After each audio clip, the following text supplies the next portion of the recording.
Welcome to Conquering Your Clownfish, a podcast dedicated to transforming disabilities into special abilities. I'm your host, Brady Murray.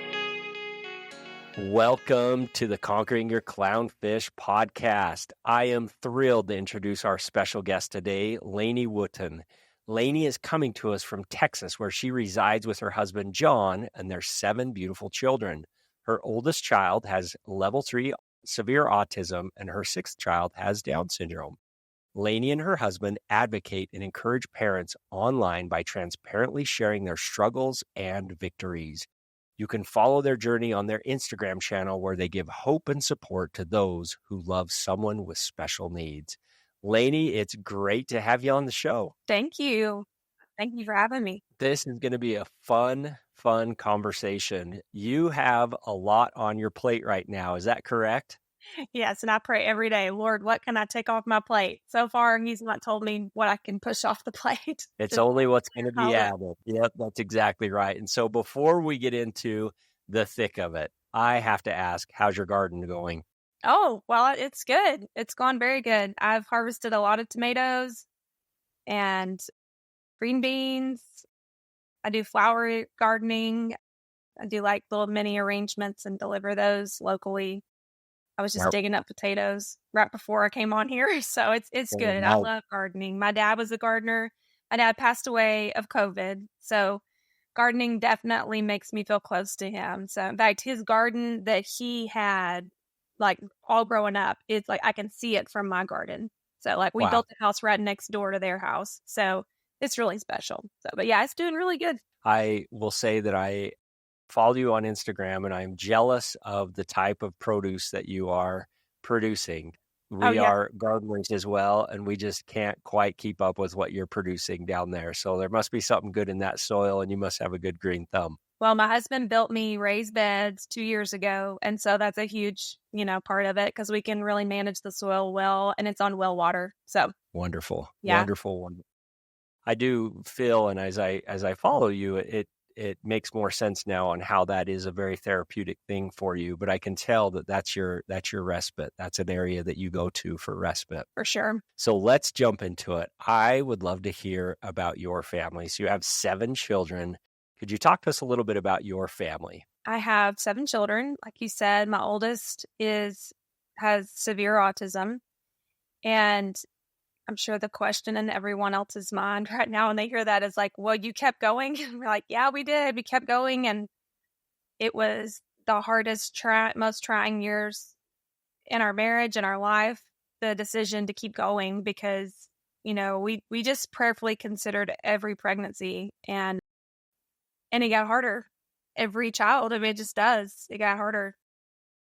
But we prayed, Lord, make it very, very clear when we're done. And so I had Hazel, who is 13. Then I had Titus, who's now 10. Evangeline, I hate having to say their ages because I forget their ages. 8. Esther, 6. Mabel with Down syndrome, she's 5. Silas, I don't think I forgot anybody. He's 2, soon to be 3. And so when I was in labor with Silas, my uterus was just really tired, and I had a traumatic delivery, nearly died.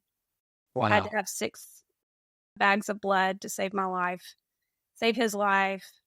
I was in ICU, had like 7 surgeries after that. It was so scary, but God made it clear. It's like, okay, we've had the children that he intended for us to have. And I needed that clarity. My husband didn't really need that clarity. Like he was fine with making that decision. For me, I really wrestled, because my personality is like, there's black and there's white and there's right and there's wrong. And like, we just got to know that we're not leaving anybody out that God wants to have. So that's kind of in a nutshell, like how we built our family. And of course it was, I hate to say this, but I'm a pretty transparent person, but like, we held our breath with every pregnancy. Like, are we going to have another child with autism?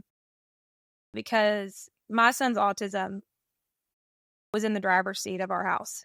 Like it was calling all the shots and totally taking over daily life.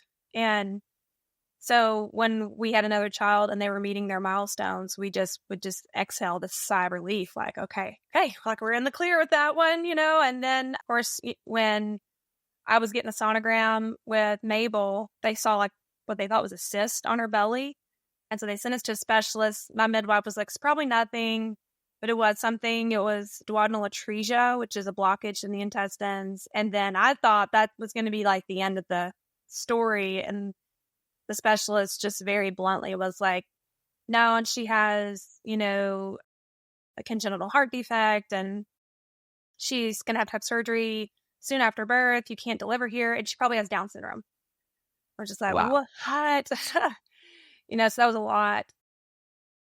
And then, of course, we processed all that and we got through all the medical stuff, and we don't regret any of the children that we have. And we see their perfect puzzle shape in the family and how they all complement each other. And that's what we like to talk about online, is that each of their lives has, predestined value and purpose, no matter what, the world says that they contribute, like God made them. And I love seeing that unfold in our family. And it unfolds daily. And those are the snapshots I take and share with the world. I want the world to see that life is never a mistake. Life is never just happenstance. Like, God does it, and everything he does is good, and just seeing it just kind of, the story just unfold. It's just really beautiful, and seeing how the siblings all relate to each other and how they're growing with each other and better because of each other. It's just, it's wonderful. I will tell you, now that like we're done having children, there is a sense of like, okay, it's almost like a resolve. And I hate to use the word relief, but in a little bit of a way, there was a relief, like, okay, like, all right, that's it. Like that's what God's going to give us. And now we're kind of moving forward and we're taking care of these children. But there was always this unended, like, is there another one coming? And that part of our lives is behind us now. And, but I personally did grieve that. And I think every woman probably does, whether they want to admit it or not, a little bit. It's sad, when you realize I'm done. But that's kind of the story of building our family, and that's who they are. And then John, my husband, he's an amazing man. We're musicians, actually. So I was asked to lead worship for a youth camp and was 19 years old and needed a guitar player, and found out about this guy whose band just broke up and asked him to come and try out. And I always joke that I was looking for a guitar player, but I got a husband out of the deal too. So, Two for one. Yeah. So our relationship began with music and worship leading. And 9 years we traveled in a band, and that was a lot of fun, and wrote and recorded music together. And then, of course, then we shifted, completely focusing on our family, because our family's needs were increasing with every child. And so that was kind of tabled, but we do serve in our church. It's not like pursued like a career like it once was 10 years ago or more now. I would love to talk a little bit about Jude. And so this is something that you share openly online, just of some of those struggles that having a child with this severe of autism has been for your family. When Jude was born, was it like, how quickly were you recognizing that, milestones aren't being met? There's definitely something going on here. Could you share with us a little bit about that initial first months or years and how that has evolved over the last, I think Jude is 15 now? Yes, he's 15. We were actually traveling, leading worship at a church. I was 34 weeks pregnant and my water broke. We were 5 hours from home, staying with a family in the church, and ended up staying a lot longer than we originally planned to stay. And so I always say Jude's life started as a whirlwind, as a tornado. We were just like totally unprepared, and it was so like foreshadowing of what was coming. So that being said, he was premature. So we in Texas have, I don't know what you call it, department of our state that's called the Early Childhood Intervention, ECI. And so it's free. It's basically public school services before the age of 3.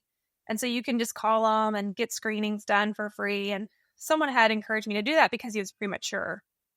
And so he was 4 months old. Someone came and did some testing, and so he couldn't finger track. And so, like, he would stop tracking the finger, like, just like, 1 second in. And so he qualified with that. And so we started services, but it was all kind of under the umbrella of, oh, he's premature. He'll catch up. He'll catch up. And then around 12 months, and keep in mind, this is my first child, so I have nothing to compare him to. I started noticing just some odd behavior. Like when I would be in another room and I'd call Jude's name, like he would scream and he'd run away. He'd be startled by my voice. And then I started noticing things like when I called his name, he wouldn't even respond at all. Like if I was close by him, or if I held him up close to my face, he wouldn't look at me. And so if you Google those things, autism comes up. And so we had already had a case manager with the ECI program. And so I had them come, and he was diagnosed with a very vague and unhelpful diagnosis of PDD-NOS, a pervasive developmental disorder not otherwise specified, at 17 months. And so it's basically their way of saying, yeah, something's wrong. It's probably autism, but we can't say that because he's still developing. So it just left me as a new mom going, should I be sad or should I keep being hopeful? Like, what do I do? So it's kind of a long, drawn out process of, is something wrong? But like when you have a kid with autism and when you compare them to their peers, the younger they are, so this is like the gap, but the older they are, the gap gets bigger and bigger and bigger. Yeah. And so I would say around 2, because we were still traveling with our band and there were like 2 other wives. We all had babies at the same time. And I was seeing our kids play together and the gap was huge. And it was just like, my heart sank. I remember specifically being at it was like a retreat center and watching them play. And the other 2 little girls were taking toys to their mom and, jabbering and talking. And Jude was just like at the table, just staring at the toy, like I wasn't even in the room. So he got his diagnosis really young. He started public school at 3. That's what we get to do here in Texas if you have a disability. And at 3 is when he became very difficult to handle. Prior to that, he was just kind of in his own world. I could take him anywhere. It was super easy. I'd give him an iPad. I could go to the dentist. I could go to the chiropractor, just set him right there. He wouldn't move. He was glued to his iPad, which hindsight, that was all signs of autism. Yep. But he became aggressive and very hyperactive, very defiant at 3. And that's when life began to completely change. And so at that time, we were living in West Texas, and we realized our roles were totally off as husband and wife. I was working full time. My husband was at home because I made the better salary. And he was miserable, and I was miserable. And we were like, what are we doing? Like, we're making spreadsheet decisions here, like not biblical decisions. Like, we have got to get our home in order. And so, like, I quit my job, and we totally stepped out on faith, and we moved back home. And so we moved back home, and then that's when things really started to get rough with Jude, which I'm so glad we moved back home. So that's where my parents were, John's parents were. And so they started school, and it was like just every year it got harder, and he got more aggressive. They were more difficult to handle. I mean, things like trying to jump out of our car when we would drive, running into a highway, laughing, cars flying by him, running out of Walmart. We couldn't find him. I had to call the police. Was found at Chick-fil-A with no clothes on. Like fits of rage where he just couldn't control himself. He couldn't be told no. Sharp mood swings. And we were all on edge. We were all just at his mercy, really, is what it felt like. And kids were scared of him. The bigger he got, I got scared of him, and here around 8 or 9 is whenever I started to pull back. So my husband was working, and I was like kind of the main hands-on person. Yep. But I'll never forget, I was actually on this bed right here. He pinned me down because I was, wrestling with him. And it went from like, you stop that, to have mercy on me, don't hurt me. Like, because I was like, he was on top of me, had me down. And I remember thinking, I'm done. I'm out. Like, I'm not the one to do this anymore. He's only going to get bigger. And so so everything started to shift at that point. So then John wasn't able to work as much. He actually changed jobs and started working at the school so that he could be close to Jude and he could be off when Jude was off. But then we still had summers that we had to figure out. And probably when he was around 10 or 11, that's when we started to have the conversation about what would we do if something happened to John, because John was at that point like the only one that could handle him. We're like, we're going to have to start thinking about a residential placement. And it was like something we put off talking about for a really long time, because it was like somebody hit us in the stomach every time we even just entertained the idea or the thought of it.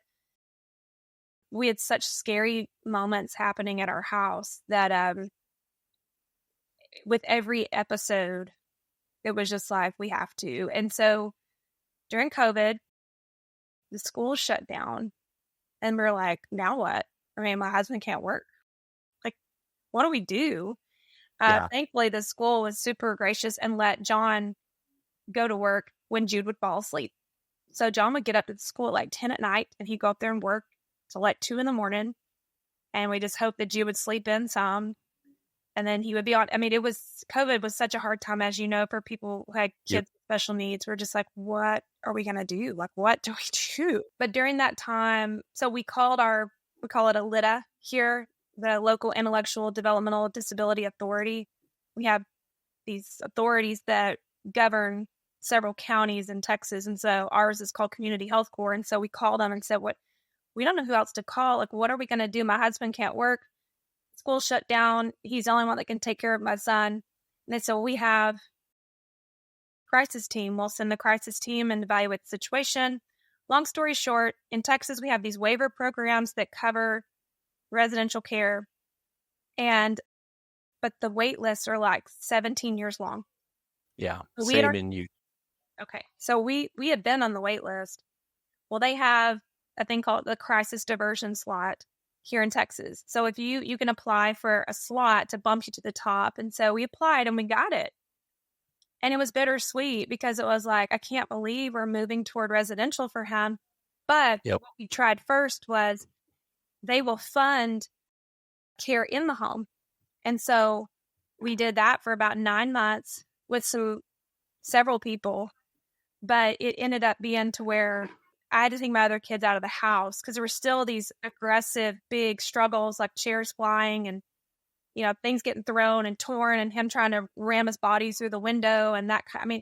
I mean, we had small kids and we were like, we got to get out of here. And so I was like driving around every day, like with my kids and eating out every day and just like felt displaced. Like we were like giving him the house.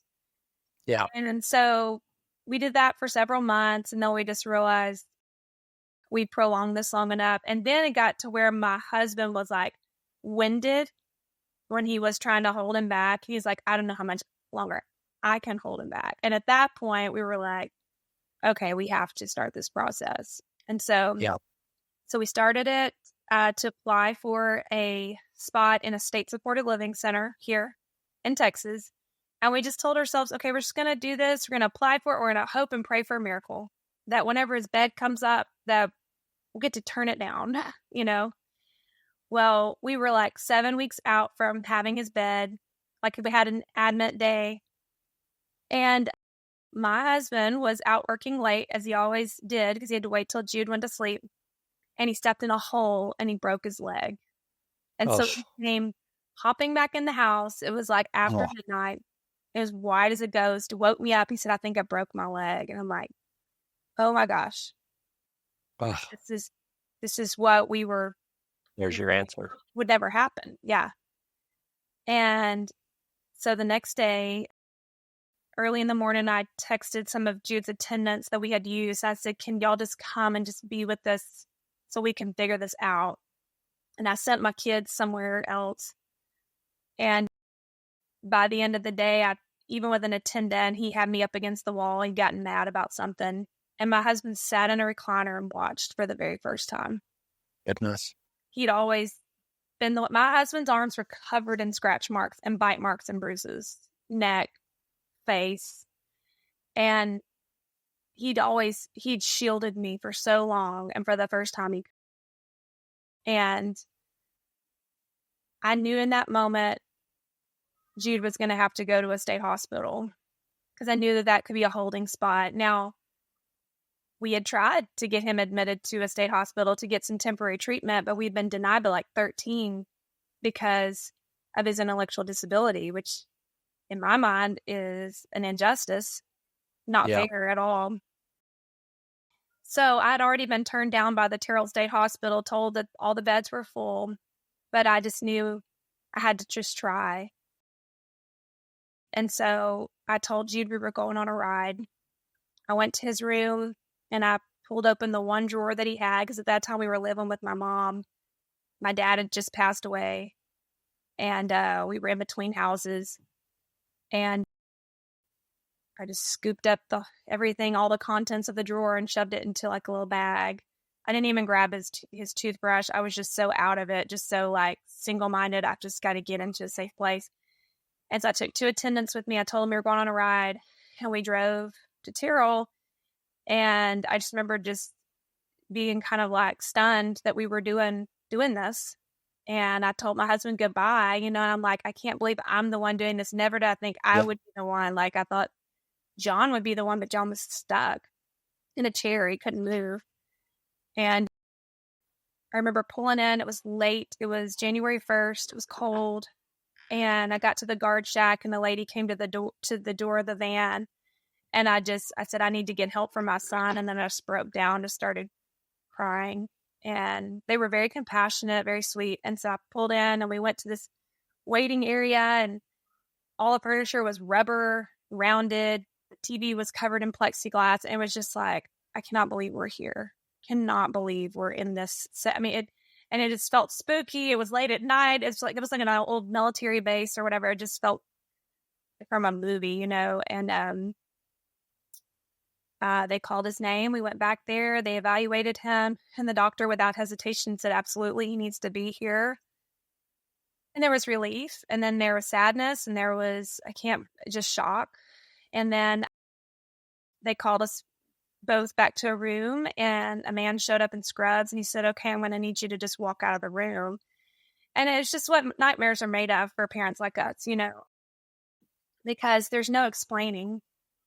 And we've never been separated ever before. And I'm like, I cannot believe that this is happening. And I just looked at Jude and I said, Jude, I'll be back. I promise I'll be back. And I love you. And I walked away, and I heard him say, Mama. And then that was it. And I didn't even know where he was going. I didn't know what they were going to do with him. I didn't know who was going to be there, what it was going to look like. Was he going to be in a room with any other kids? Like, was he going to be with girls? Was he just going to be a boy? I didn't know anything. I was just so desperate. I had no other choices or options. And then I drove away with these 2 attendants who were just precious people.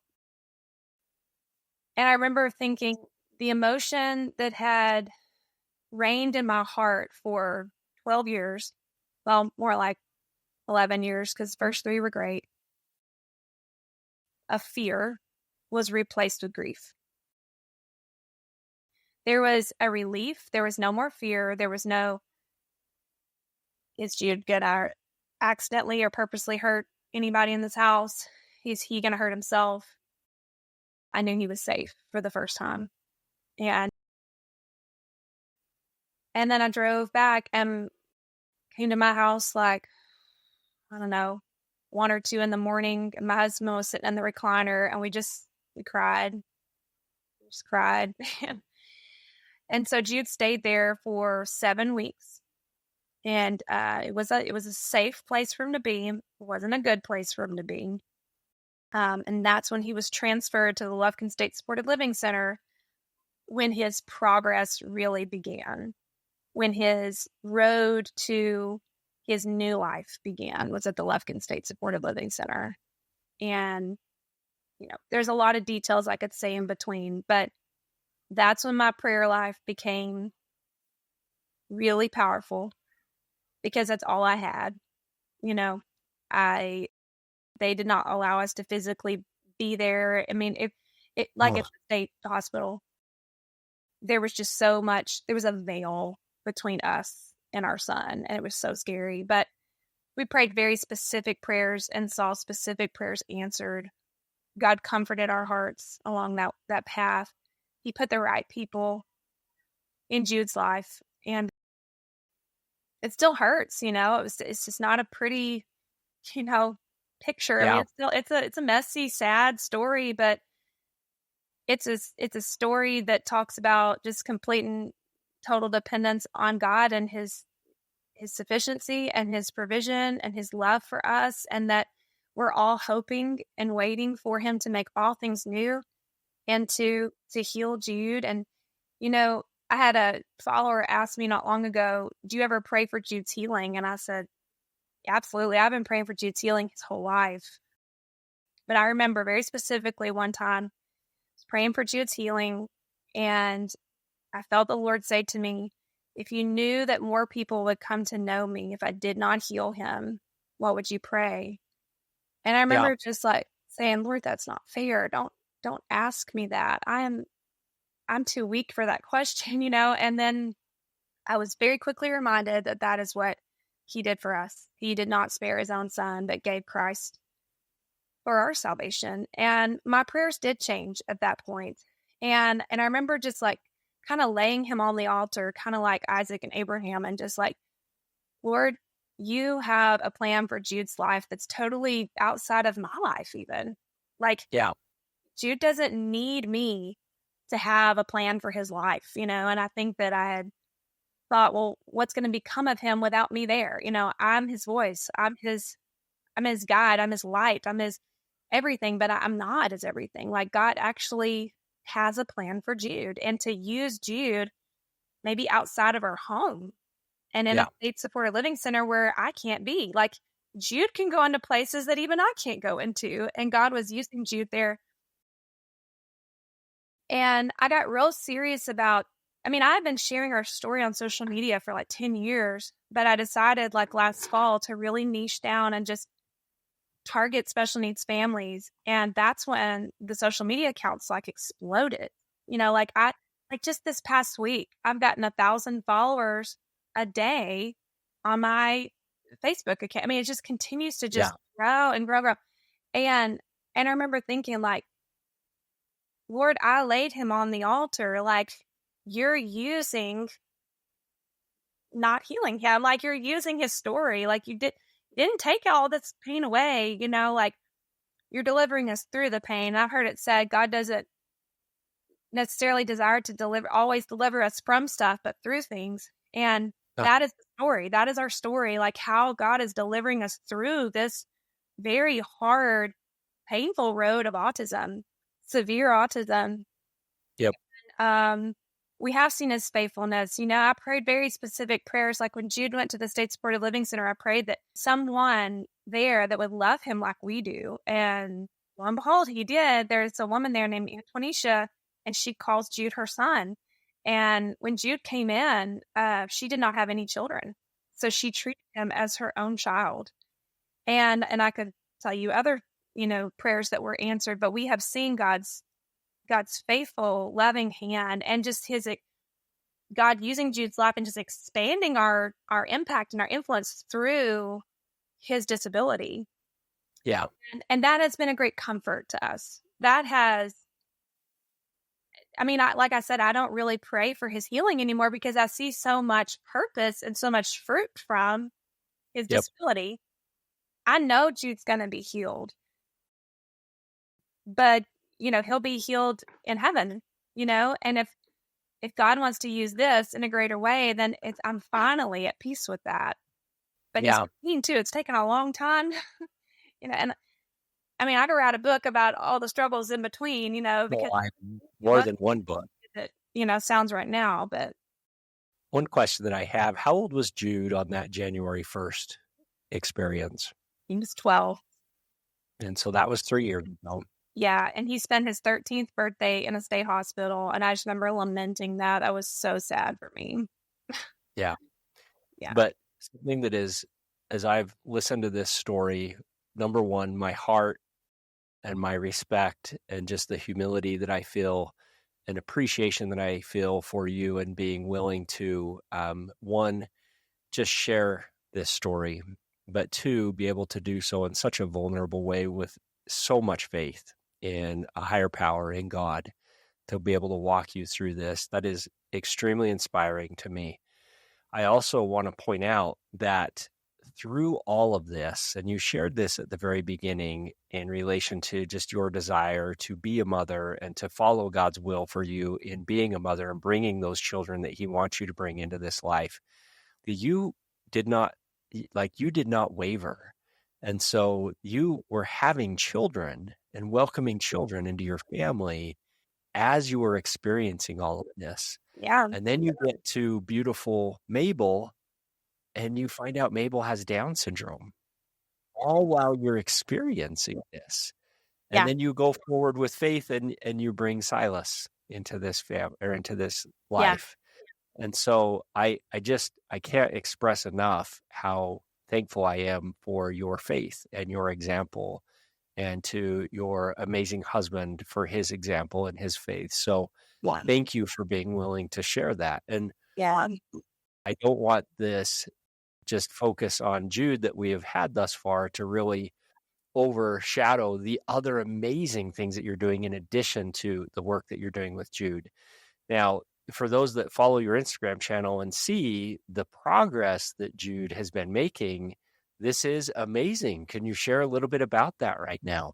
So he has made I would say almost a complete 180-degree turn in the right direction. I mean, when we dropped him off that day in April of whatever year it was at the Lufkin State Supported Living Center, I was like, this is his home. This is where he'll be for his life. And we'll come and we'll visit and we'll have relationships with the people here. I did not think that he would leave. Like, at best, he would go to a community group home. Yep. And we're talking about moving him home. So in the next 3 months, and it's so scary. Wow. It is so scary, but we're it's just another season of faith that we're, because you do get used to having this security blanket at the facility of hey, bring him in, and then we send him back, and we feel normal life again, and it's we're going back to a different life, but we're committed to our son, and we're also committed to our other children too. So we're praying through that about what is best for the family as a whole. But we do feel like it's going to be back here at our house. So we're doing these long home visits. So we get these 3-night home visits. You can just take him back for a night and then bring him back again for as long as you have one night in between, you keep your bed. So we're doing as many of those as we can and just seeing if it continues to go well. And so when we transition him back, he has a year to basically be followed by the State Supported Living Center. And if it's not a good fit, if being at home, just if he has a lot of regression, he keeps his bed. So he can go back if he needs to go back. So, but yeah, I mean, being at the State Supported Living Center they have 24-hour care. They record data every day, all day. The doctors are able to really see the behavior patterns and see what medications are working. Medication is really what turned his life around. And I've gone through different, stances on medication for a while. We were like, no, we're not doing that. We're not going to medicate him. And then, yes, we're going to medicate him, or no, we're going to do all natural, or we're going to do diet, or blah, blah, blah. So you have to go down all those paths. You have to exhaust them all. But Jude will have to live on medication. He's on a lot of psychotropic medications, and it has stabilized him. Now, it's also been challenging to balance the side effects, things like that, but he is very stable, very stable. And so, and his siblings are enjoying him, and they were starting to ask, when can he come back? When can he stay here? And so we were like, okay, we need to start having this conversation. I can't believe we're having this conversation, but I'm thrilled, and I'm scared to death that we're having the conversation, but it's good. And we have a lot of support. We have a lot of support with the public school. He's going to be coming home on a waiver program. So he'll have all of his hours back. We can have in-home support. But yeah, and then of course I attribute just the consistency there at the state school, the routine, the fact that things are locked up there. There's no pantry, there's no, just things that cause issues at home. Everything's very controlled. So But yeah, so it's crazy. Seeing the progress and seeing the visits Yeah. and just seeing the progress that is transpiring there. I'm actually really anxious to watch the rest of this story unfold because I think it is going to be a beautiful, beautiful thing. And the one thing that we have found with you is regardless of the direction that it goes, whether that's your will or potentially a different path that this direction will go, I'm 100% confident in your resilience and your faith. And that's such a beautiful, beautiful thing. I would love to ask you, I've done a lot of these podcasts. I've had a lot of wonderful, inspiring guests, many guests that have a very challenging path ahead of them, and they're experiencing a very challenging path. I have never heard a more challenging path than yours, though. And that is just, again, a testament to your faith in how you've been able to weather this.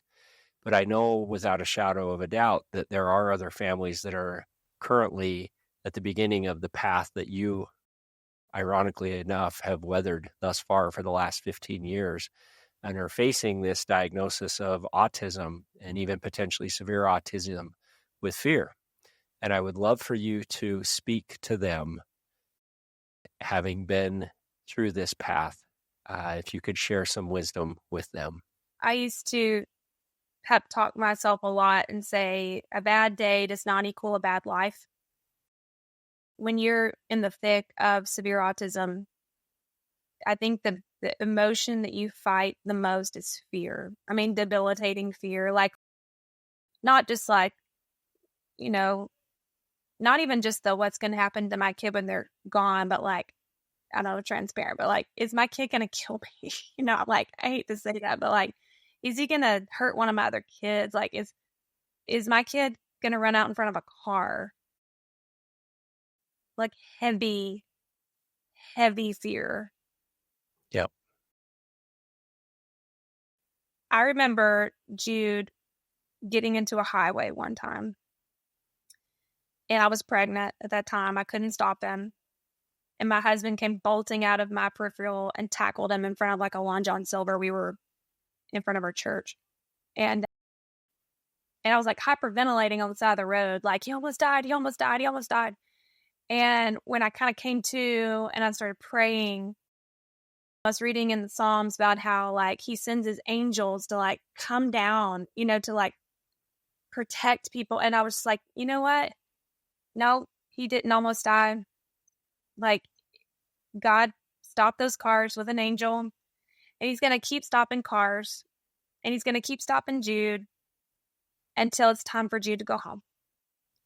And to somehow really come to a place where yes, we do our best as parents, and we do what we can do, but ultimately, like, the days of our children are held in God's hands.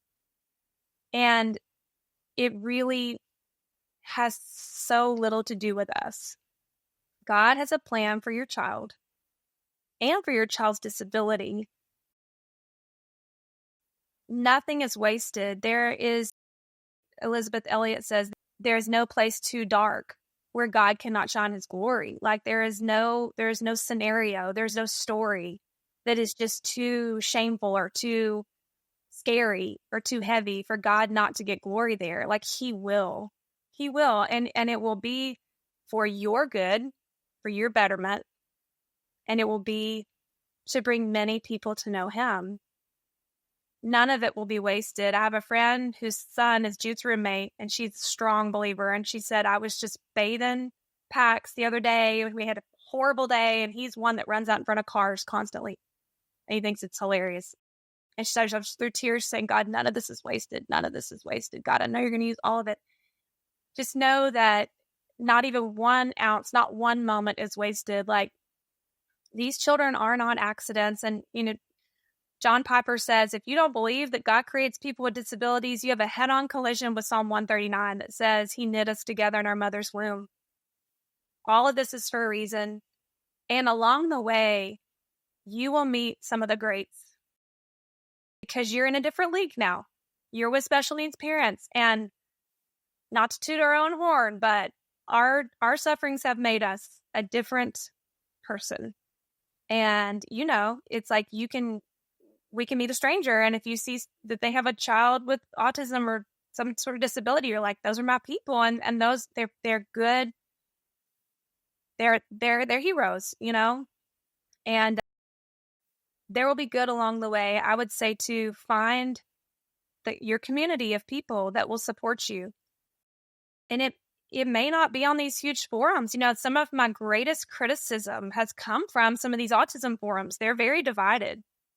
Yeah. My people are moms that have aggressive kids. Those are my people. Yep. So find your people, surround yourself with them. And that's what I would say to them. I want to thank you for being an instrument in God's hands and for being able to be a very special instrument in God's hands, because that's exactly what you're doing. And that's exactly what you did today for myself and for our listeners. And so nothing is wasted, as you say, that everything has a purpose. And Jude and these beautiful children and these unique experiences have been entrusted to us for a reason. And you are a tremendous example of somebody that is taking those and making beautiful, beautiful miracles for many other people. So it's been amazing to have you on the show, Lainey. Thank you again, and God bless. We wish you very well, and we can't wait to continue to follow the journey. Thank you. Thanks for listening to this episode of Conquering Your Clownfish. If you liked what we discussed on the podcast today and want to continue the conversation, please visit us at conqueringyourclownfish.com. And please don't forget to subscribe.